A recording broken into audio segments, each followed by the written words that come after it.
বলে না যে পাপের ঘর যখন পূর্ণ হয় তখন যে কোনো জায়গায় আজরাইলের জন্ম হয়।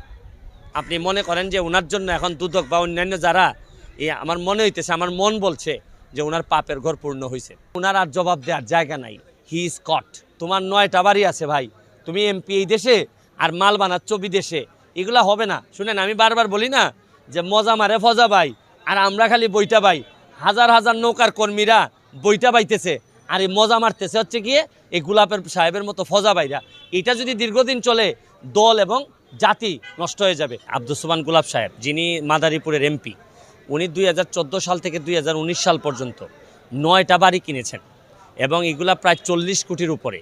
এবং বাড়ি কিনছেন কখন? উনি যখন বাংলাদেশে ছিলেন।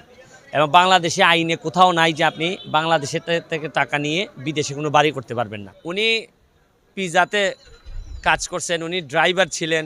যেমন আমি লন্ডনের ড্রাইভার ছিলাম।